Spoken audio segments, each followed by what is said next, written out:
¿Cuál es la diferencia entre una comparación y un contraste? Algunas personas creen que es lo mismo, pero no es lo mismo ni se escribe igual. ¿Okay? La comparación resalta las semejanzas entre dos o más cosas. Por ejemplo, está el papel higiénico Charmin. ¿Saben lo que es papel higiénico Charmin? Okay. Y está el de la marca genérica de su supermercado favorito. El de la marca económica, los que manufacturan ese papel, muchas veces se atreven a escribir en la etiqueta comparado a Charmin. ¿Okay? En algunos casos se parecen bastante, pero en otros casos nada que ver. No se parecen. Ahora, un contraste destaca las diferencias entre dos o más cosas. Por ejemplo, un carro compacto coreano comparado a un carro deportivo italiano. ¿Están viendo el contraste?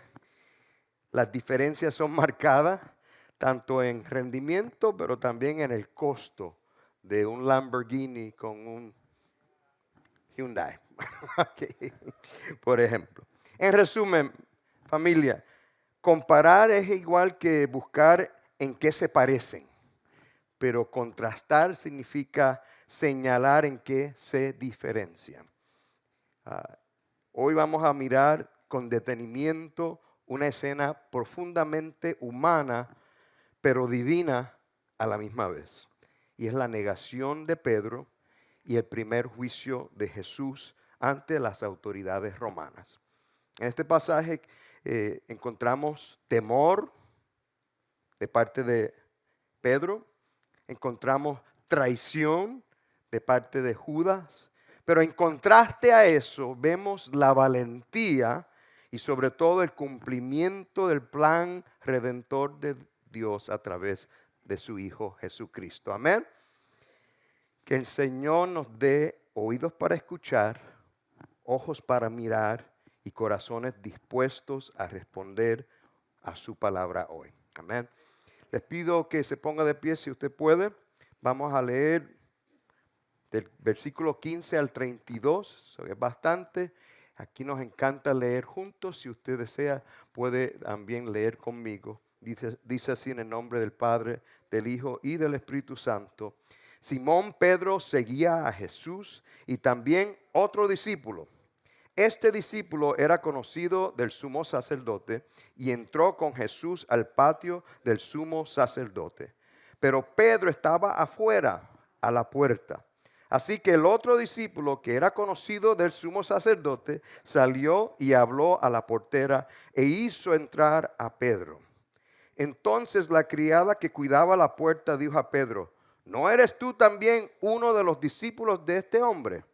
No lo soy, dijo él.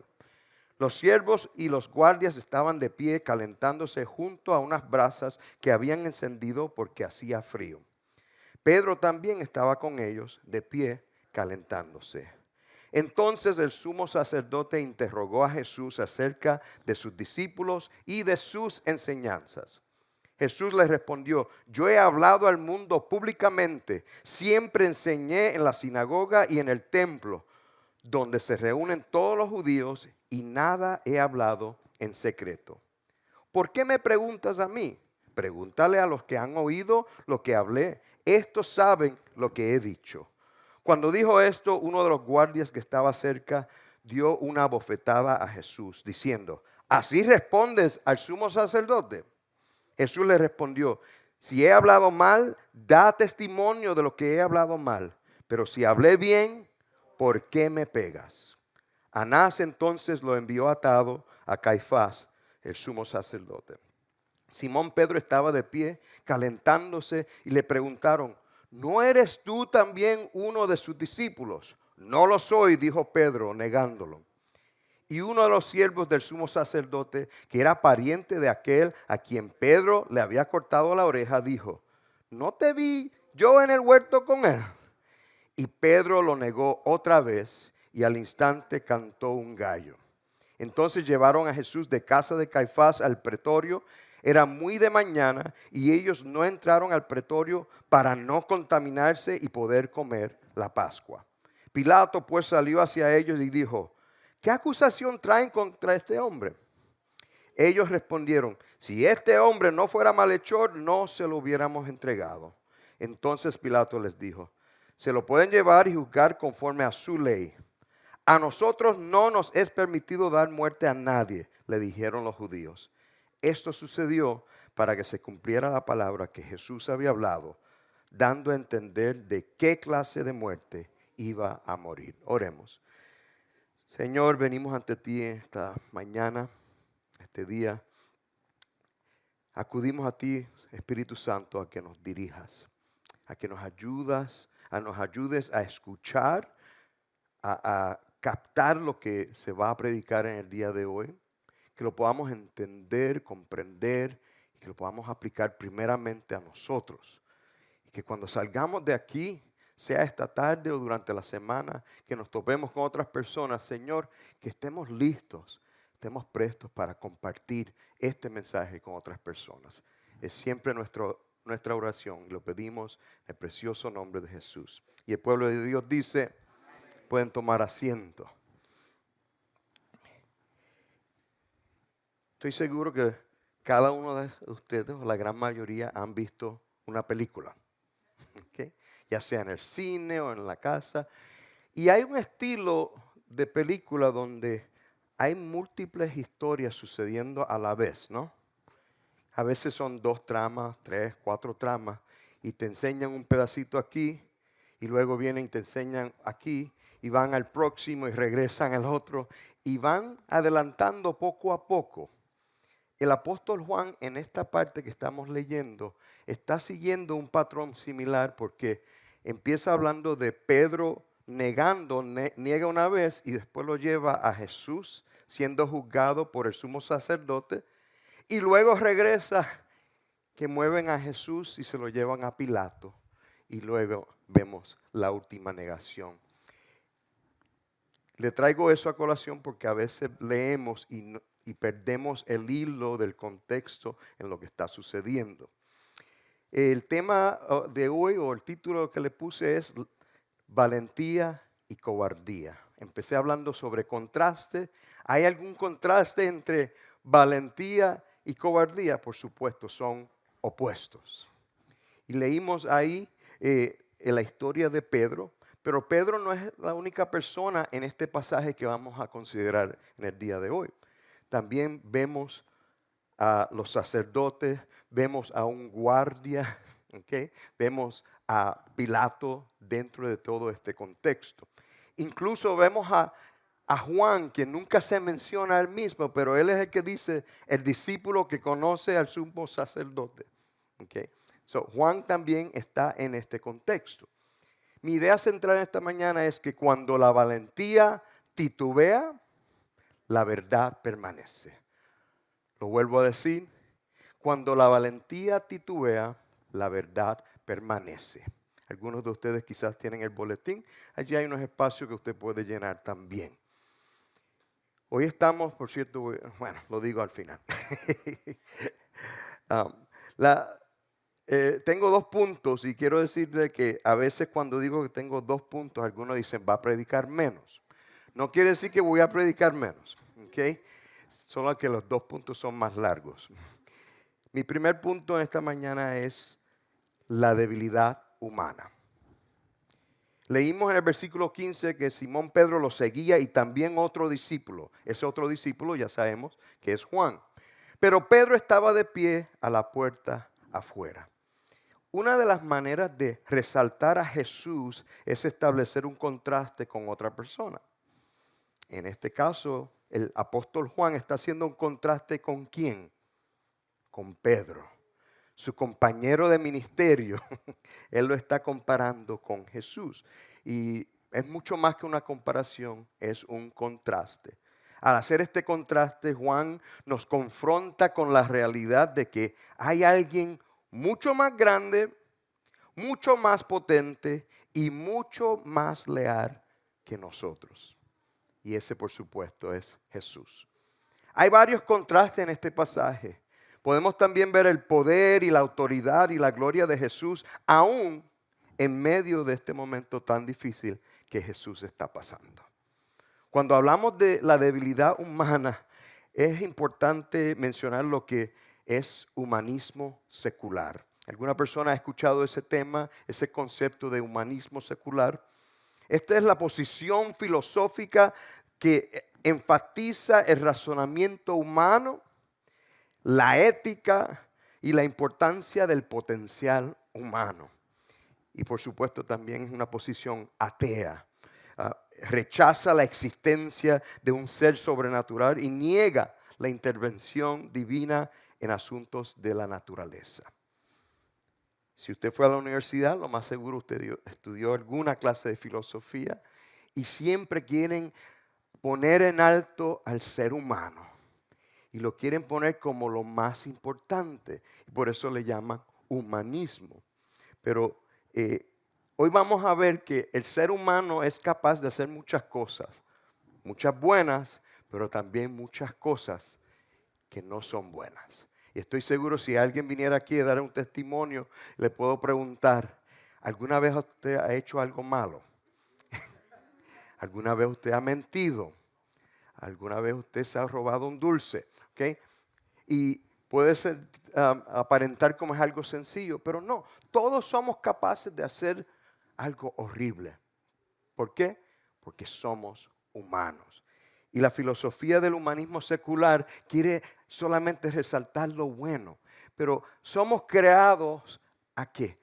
A la imagen y semejanza de Dios. Pero no somos Dios. Él es Dios. Y no somos perfectos. Él es perfecto. Hermanos, el cristiano debe acordarse lo que dice en Jeremías 17:9. Más engañoso que todo es el corazón y sin remedio. ¿Quién lo comprenderá? Para aquellos que están acostumbrados a Reina Valera, también dice, engañoso es el corazón más que todas las cosas y perverso. ¿Quién lo conocerá? Esa es la realidad del ser humano, ¿ok? Que nunca se nos tiene en la cabeza pensar que nosotros somos lo máximo. El máximo es Dios. El máximo es Jesús. Regresando acá al pasaje, Jesús ya había profetizado en Juan 13, algunos de ustedes que estaban aquí cuando cubrimos el capítulo 13, los versículos 36 y 38, vemos que Pedro estaba tan y tan animado que cuando Jesús dijo que se tenía que ir y que ellos no podían acompañarlos, que él les dijo a Pedro, no, yo daría hasta la vida. ¿Se acuerdan de eso? Y es ahí cuando Jesús profetiza que Pedro lo iba a negar 3 veces. Sabemos que Jesús también lo va a restaurar en el capítulo 21 de Juan, pero hoy llegamos a la negación de Pedro. Importante recordar que solamente Pedro y Juan fueron los que salieron del jardín siguiendo a Jesús. Los otros 9 discípulos salieron huyendo. Y algunos están contando 9, 10, 11. No eran 12 discípulos. Acuérdense, Judas no era parte de ese grupo. Okay.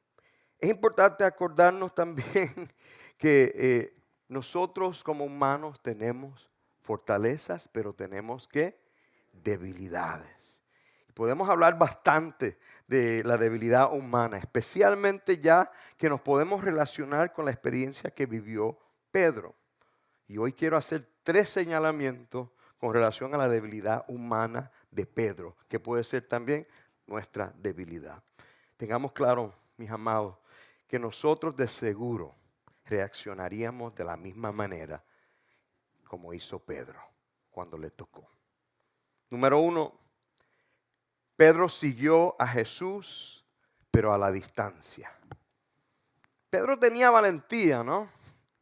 Porque él no siguió a los otros discípulos, estaba siguiendo, pero a la distancia. Y lo vimos cortarle la oreja de Marco la semana pasada, ¿no? ¿Por qué la oreja y por qué no a otro lado? Eso es otro debate que podemos hacer. Pero sí, salió a defender a Jesús. Pero esa valentía se fue enfriando, disminuyendo a medida que el peligro aumentaba. ¿No nos pasa igual a nosotros? ¿Nunca le ha pasado a usted cuando de momento empieza a dudar y el temor empieza a entrar? Seguimos a Jesús, pero de lejos. Nos acercamos, pero nos detenemos a la puerta. Número 2, el temor al hombre reemplazó el temor de Dios. 3 veces Pedro niega a su maestro. Y no lo hizo al frente de un juez, no lo hizo al frente de unos sacerdotes, ni al frente de los soldados. Él negó 3 veces en frente, una vez a la criada y las otras veces al frente de unos siervos.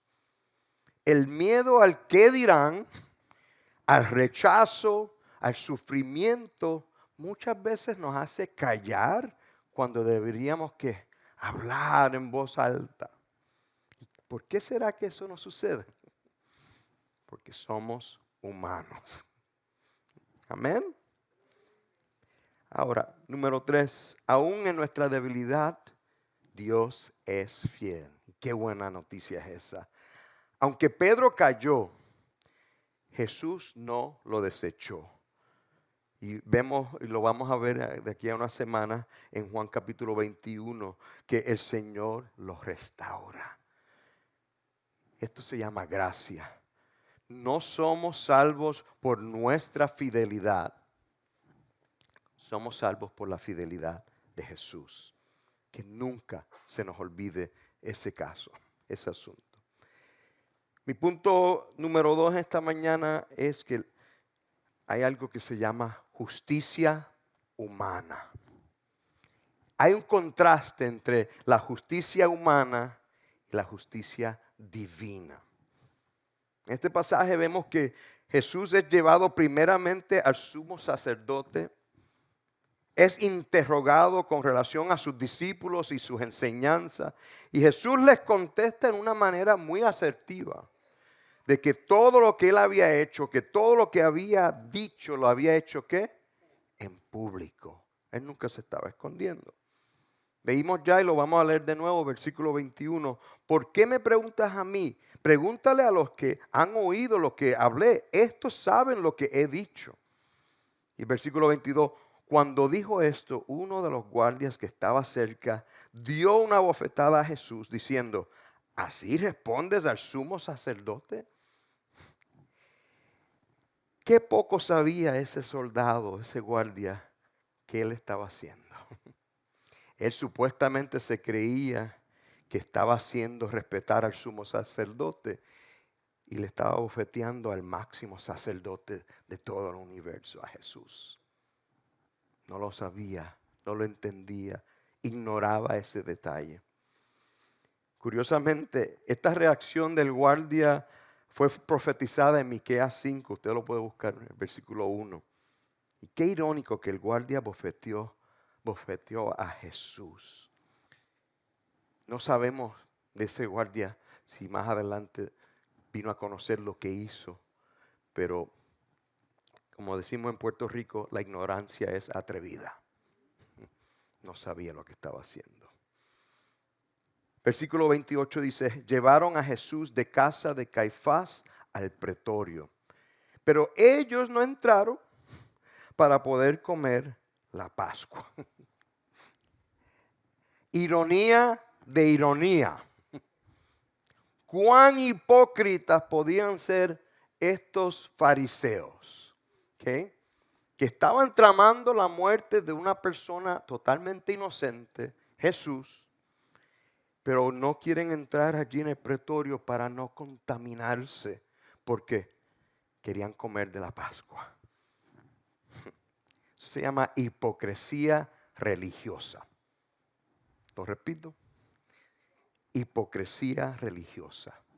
Los líderes judíos no entran al pretorio romano para supuestamente no contaminarse, pero acaban de conspirar para matar al Hijo de Dios.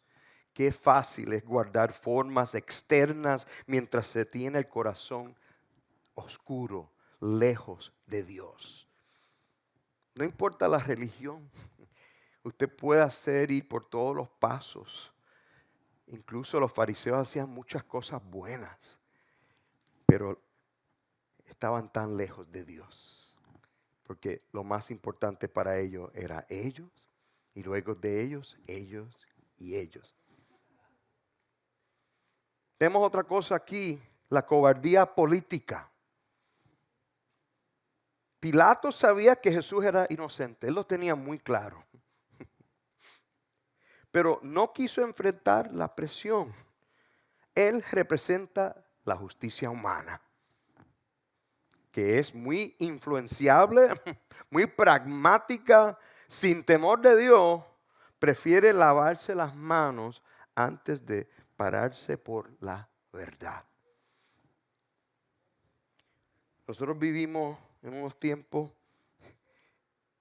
que hay unas justicias, hay una serie de tipos de justicias. Yo siempre le digo a la gente, hay una sola justicia, es la justicia de Dios. Y debajo de ello pues podemos hablar de distintas cosas. Pero vivimos en un tiempo donde muchas personas quieren darle títulos de cosas y quieren ser tan morales en una área, una sección, pero en otras no les importa. ¿Okay? Quieren hablar de derechos de la mujer, ¿okay? Pero por el otro lado no les importa si abortan a mujeres, porque en el vientre es un varón o una hembra, ¿no? Y no hablan de los derechos de esa mujer en el vientre. Si no lo quieres, abórtalo. ¿Me están entendiendo? Pero es justicia, porque la justicia humana no se compara, está bien contrastada de la justicia divina. Cuando hablemos de justicia, familia, acordémonos de Dios, acordémonos de la palabra. ¿Okay? No me malinterprete, yo no estoy diciendo de no tener justicia a favor de la mujer. Sí, debemos tenerlo. Pero todo lo que hagamos nosotros, sea lo que sea, el bien para otras personas debe ser para todos. No importa si es hombre, si es mujer, si es blanca, si es negra, no importa. Todas esas cosas son secundarias. La justicia de Dios es para todos de igual manera. Amén. Número 3, hay un cumplimiento profético. Esto sucedió para que se cumpliera la palabra que Jesús había dicho, dando a entender de qué clase de muerte iba a morir. Jesús ya le estaba dando hacía tiempo a los discípulos señales de cómo él iba a morir. Los fariseos rompieron un sinnúmero de reglas, ¿no? Y esa es parte de la hipocresía de ellos, ¿no? Pero vinieron a decir, nosotros no tenemos derecho a matar a nadie. ¿Okay? Y no sabían ellos, porque ¿cuál es el método de los judíos a asesinar a alguien? Apedrear, ¿no? Pero la profecía decía que él iba a ser levantado, ¿no? Y parte del plan de Dios era que Jesús fuera crucificado. ¿Y quiénes son los que crucifican? Los romanos. ¿Okay? Esto no se le escapó a Dios, fue planificado para que también ellos fueran parte de todo este plan. Los romanos acostumbraban a crucificar a las personas culpables. Pero también los romanos eran bien democráticos. ¿Okay? Una persona que no se le podía encontrar culpabilidad, lo dejaban libre. ¿Qué pasó con Pilato? Pilato se encuentra que Jesús es inocente. Y él tenía toda la autoridad, todo el poder de decir, no vamos a hacer nada con Jesús. Pero se le entró por un lado el sentimiento político. ¿Okay? La política, mis amados, es algo que cambia a las personas. Y por querer agradar a un grupo de personas, no le importó hacer daño a un inocente. Y eso sucede. Y nos pudiera suceder a nosotros también. A veces digo la palabra ensimismados y algunos no me entienden. Una persona ensimismada es una persona enfocada solamente en sí mismo. ¿Okay? Los fariseos eran ensimismados. Pero les doy una noticia, nosotros también podemos serlo. Podemos estar enfocados en nosotros, en nuestro bienestar y no nos acordamos que hay otras personas. Que quizás nuestros actos pueden afectar negativamente a otra persona. Que el Señor nos libra de ser eso. Aunque los hombres actúan con maldad, Dios está cumpliendo su plan. Jesús debía morir en la cruz, no apedreado como les dije, pero para ser levantado, como dice Juan 3:14. Y también atraer a todos a Él, como dice Juan 12:32. Dios usa incluso la injusticia de los hombres para cumplir su propósito redentor. ¿Algunos de ustedes se acuerdan del Chapulín Colorado? Tenía muchas frases, pero una era, no contaban con mi astucia. ¿Se acuerdan de eso? Igualmente, los romanos ni los fariseos contaban con lo que Dios estaba haciendo. ¿Y cuál era la otra frase que de Chapulín Colorado? Lo tenía fríamente calculado. ¿Ok? También Dios lo tenía fríamente calculado, aunque las personas no se daban cuenta. ¿Qué sacamos de esto en el día de hoy? Se van a acordar del Chapulín Colorado, ¿no? Okay. Número 1, que todos aquí salgamos examinando nuestros corazones. ¿Estás siguiendo a Jesús de cerca o lo estás siguiendo de lejos?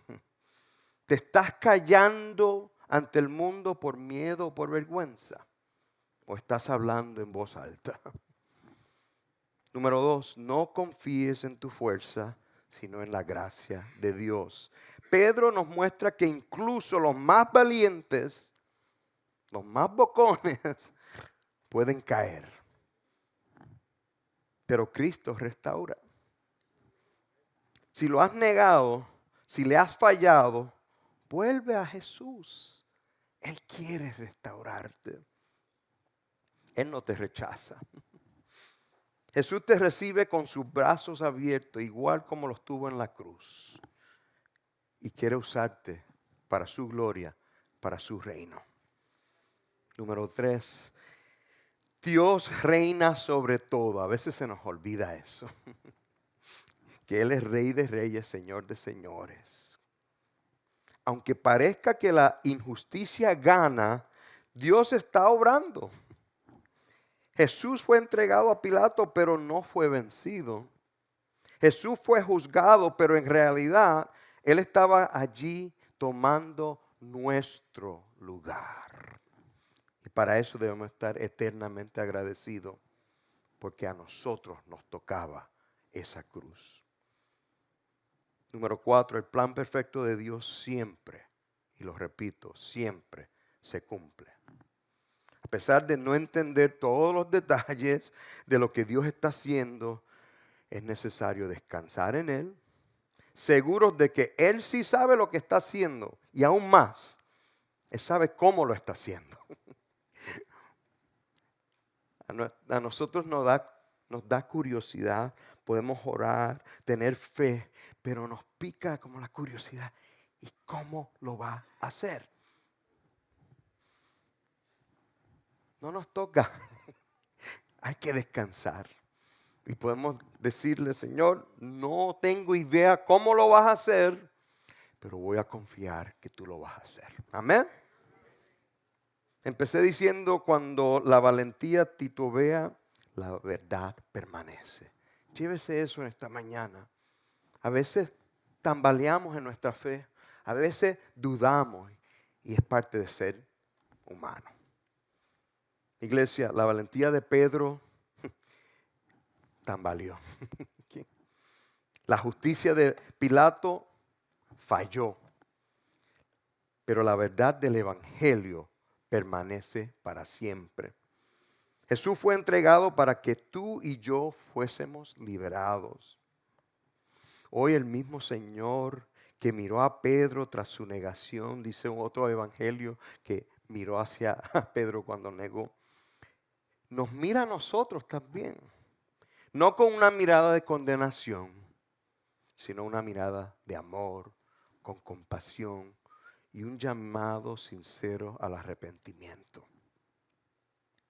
Pregunto, ¿negaremos al Señor con nuestro silencio o lo confesaremos con nuestra vida? Si hay alguien aquí en el día de hoy que me ha escuchado hablar y he hecho un contraste entre Pedro, Judas, Pilato y Dios, no hay comparación. Pero quizás no tienes una relación con Dios. Quizás es algo ajeno para ti. Pues quiero decirte que hay acceso a Jesús. Pero no es por ti, no es por tus buenas obras. No es por nada que tú puedas hacer. Es por Jesús, por sus méritos. Muchos domingos digo, tengo una mala noticia. Y la mala noticia es que el pecado nos separa de Dios. Dice Romanos 3:23, por cuanto todos pecaron y están destituidos de la gloria de Dios. Efesios 2:8 leemos, porque por gracia ustedes han sido salvados mediante la fe. Esto no procede de ustedes, sino que es el don de Dios. No por obras para que nadie se jacte o se gloríe. Y ese es un lado de esto, pero tengo una buena noticia. Jesús murió en la cruz para pagar por nuestros pecados. Primera de Juan 1:7 dice, la sangre de Jesús, su Hijo, nos limpia de todo pecado. La mejor noticia aún es que a través de la fe en Jesús recibimos perdón y vida eterna. Romanos 6:23 dice, porque la paga del pecado es muerte, mas la dádiva de Dios es vida eterna en Cristo Jesús, Señor nuestro. Si estás aquí y no le has entregado tu vida al Señor, ¿qué vas a hacer? ¿Te vas a ir? Él te está llamando esta mañana. Dice Romanos 10:9 que si confiesas con tu boca que Jesús es el Señor y crees en tu corazón que Dios lo resucitó de los muertos, serás salvo. Si alguien quiere entregar su vida al Señor en este día, le invito a que ore conmigo. ¿Okay? Inclinemos nuestros rostros. Si usted quiere entregar su vida al Señor, repite conmigo. Padre, soy un pecador y necesito ser perdonado. Creo que Jesús, tu Hijo, murió por mis pecados y está vivo hoy. Me aparto de mi pecado y confieso a Jesús como mi Salvador y Señor. Lo recibo en mi vida y agradezco por la vida eterna que me ha dado, por su sacrificio y su resurrección. Si has hecho esa oración de todo corazón, lo hayas hecho por primera vez, quiero informarte que eres mi hermano, eres mi hermana en Cristo. Quiero hacer una última oración. Señor, te damos gracias por tu palabra, es clara, es precisa. Tu palabra es más cortante que una espada de doble filo, que penetra hasta lo profundo, hasta el tuétano. Y sabemos que hemos escuchado cosas que quizás han sido un poco fuertes, pero es tu palabra, que la podamos digerir, que la podamos poner en práctica. Ayúdanos, Espíritu Santo, a no ser como Pedro cuando dudó, cuando negó a Jesús. Que podamos con valentía pararnos en nuestro trabajo, en nuestro vecindario y representarte a ti. Ser embajadores tuyos, Jesús. Danos esa valentía, Señor.